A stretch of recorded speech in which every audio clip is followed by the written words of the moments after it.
सध्या सोशल मीडियावर एका नव्या चित्रपटाची जोरदार चर्चा सुरू आहे. चित्रपटाचं नाव आहे घुसखोर पंडित. चित्रपट प्रदर्शित व्हायच्या आधीच या नावावरून आता रणकंदन माजले. ब्राह्मण समाजातल्या काही संघटनांनी या चित्रपटाला कडाडून विरोध केलाय. त्यांचा आरोप असा आहे की यातून ब्राह्मण समाजाची बदनामी केली जात आहे. परंतु प्रश्न हा फक्त एका चित्रपटाचा नाहीये. प्रश्न आहे तो चित्रपट सृष्टीतील सिलेक्टिव्ह विरोधाचा. जेव्हा एखाद्या चित्रपटात पाटील गुंड असतो, यादव खलनायक असतो किंवा शिंदे पवार लाचखोर पोलीस असतात, तेव्हा हेच ब्राह्मण गप्प का असतात? आज आपण घुसखोर पंडित या चित्रपटाच्या निमित्ताने ब्राह्मणांच्या याच दुटप्पी मानसिकतेवर चर्चा करणार आहोत. नमस्कार, मी संकेत आणि आपण पाहत आहात मुंबई आउटलुक. घुसखोर पंडित या नावावरूनच वादाची ठिणगी पडली आहे. पंडित किंवा पंडित या शब्दाचा संबंध थेट ब्राह्मण जातीशी जोडला जातोय. विरोध करणाऱ्या ब्राह्मणांचे म्हणणे असे आहे की एका ब्राह्मणाला घुसखोर किंवा लाचखोर दाखवणे म्हणजे संपूर्णच ब्राह्मण समाजाचा अपमान आहे. परंतु चित्रपट हा समाजाचा आरसा असतो असं आपण नेहमीच म्हणतो. मग समाजात जर भ्रष्टाचार असेल तर तो पडद्यावर दाखवताना जात आडवी का येते?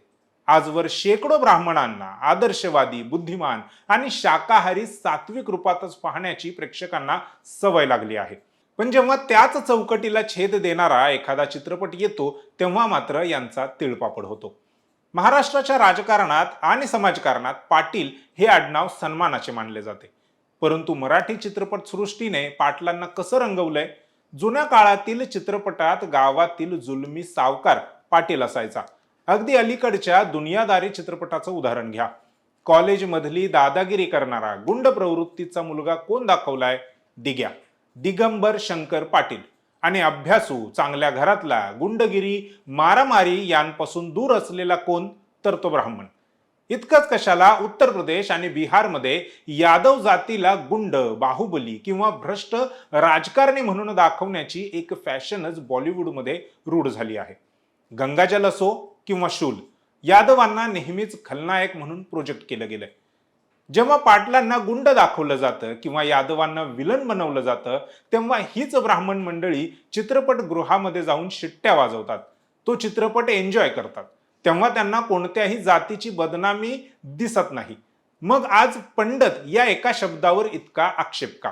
तुम्ही कोणताही क्राईम थ्रिलर किंवा कमर्शियल सिनेमा उघडून पहा, त्यात जो पोलीस हवलदार किंवा इन्स्पेक्टर लाच घेताना दाखवला जातो त्याचं आडनाव काय असतं? शिंदे, पवार, कदम, कांबळे, गायकवाड किंवा मोरे किंवा जाधव ही सर्व बहुजन समाजातील आडनावं आहेत. महाराष्ट्र पोलिसांची प्रतिमा अशा आडनावांच्या माध्यमातून भ्रष्ट म्हणून रंगवली गेली तेव्हा कोणाच्याही भावना दुखावल्या गेल्या नाहीत. कोणत्याही ब्राह्मण संघटनेने पत्रक काढून साधा निषेध देखील केला नाही की हा बहुजनांना लाचखोर का दाखवलं जातंय, त्यांची बदनामी का केली जाते. उलट अशा पात्रांवर विनोद केले गेले, त्यांची खिल्ली उडवली गेली.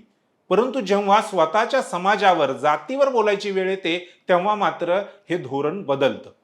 इतरांच्या जखमेवर मीठ चोळताना ज्यांना मजा येते त्यांना स्वतःच्या हाताला लागलेला ओरखडाही सहन होत नाही, हेच यातून सिद्ध होत आहे. हा सगळा प्रकार म्हणजे सांस्कृतिक दहशतवाद आहे असं म्हटलं तर वावगं ठरणार नाही. ठराविक जातींच्या विरोधात काहीही चालतं, कारण त्या जातींना बदनाम करण्याची एक अघोषित संमती समाजात तयार झाली आहे. परंतु ब्राह्मण समाजाबद्दल बोलताना मात्र पवित्रता जपली जाते. हा असा अट्टहास का? ब्राह्मण म्हणजे फक्त वेद पुराण पाठ करणारा किंवा मंदिरात जाऊन पूजा करणारा, घंटा वाजवणाराच असतो का? तो माणूस नाहीये का? त्याच्याकडून चुका होऊ शकत नाही का? मग त्याला पडद्यावर ग्रे शेड मध्ये दाखवायला भीती का वाटते? किंवा तसं दाखवल्यावर विरोध का होतो? काय देशात भ्रष्ट ब्राह्मण नाहीत? फार पूर्वीचे उदाहरण देणार नाही. सौरभ शर्मा या साध्या कॉन्स्टेबलचं नाव तुम्ही नक्कीच ऐकलं असेल. 28,000 रुपयांच्या नोकरीतून 400 कोटींची संपत्ती कशी उभी राहते? भारताबाहेर जमिनी घेणं कसं शक्य होतं? इमानदारीच्या पैशांनी. उत्तर प्रदेशातील हिस्ट्री शीटर विकास दुबे हा काय संत माणूस होता? अशी कितीतरी उदाहरणं देता येतील. खरं तर हा वाद चित्रपटाच्या कथेपेक्षा जास्त अहंकाराचा आहे. आम्ही श्रेष्ठ आहोत आणि आम्हाला कोणीही प्रश्न विचारू शकत नाही, ही जी ब्राह्मणवादी मानसिकता आहे तीच या विरोधाच्या मुळाशी आहे. पाटलांच्या गुंडगिरीवर टाळ्या वाजवणारे लोक जेव्हा पंडितच्या लाचखोरीवर चिडतात तेव्हा त्यांचं बेगडी पण उघड पडतं. काय ब्राह्मण लाचखोर नाहीत? प्रदीप कुरुलकर सारखे काही ब्राह्मण तर देशद्रोही देखील आहेत. गांधींची हत्या करणारा गोडसे सारखा ब्राह्मण दहशतवादी देखील आहे. त्यामुळे सर्वच ब्राह्मण चांगले आहेत असं म्हणणं योग्य नाही. मुळात देवाच्या नावाने आलेला प्रसाद, पैसे, वस्तू यांचा स्वतःसाठी वापर करणं ही तर देवाची फसवणूक आहे. देवाच्या नावाने घेतलेले 11 रुपये ही तर चक्क देवासमोर घेतलेलीच लाच आहे. घुसखोर पंडित हा चित्रपट चांगला आहे की वाईट हे तो प्रदर्शित झाल्यावरच ठरेल. परंतु त्याआधीच जातीच्या नावाने त्याला विरोध करणे हे अभिव्यक्ती स्वातंत्र्यावर गदा आणण्यासारखे आहे. जर तुम्हाला पाटलांना गुंड दाखवल्याने फरक पडत नसेल, जर तुम्हाला पवारांना, कांबळेंना लाचखोर दाखवल्याने त्रास होत नसेल, तर तुम्हाला पंडितला घुसखोर दाखवल्यानेही त्रास व्हायचा अधिकार नाही. सिनेमा हा सिनेमा म्हणूनच पहा. जर चित्रपट चांगला नसेल तर प्रेक्षक त्याला नाकारतीलच. परंतु जातीच्या नावाखाली सेन्सॉरशिप लादणं हे देशाच्या पुरोगामी संस्कृतीला साजेसं नाही. भारतीय चित्रपटांनी नेहमीच बहुजनांचा अपमानच केला आहे. एक उदाहरण देतो. जिवाजी महाले यांनी छत्रपती शिवाजी महाराजांचे प्राण वाचवले.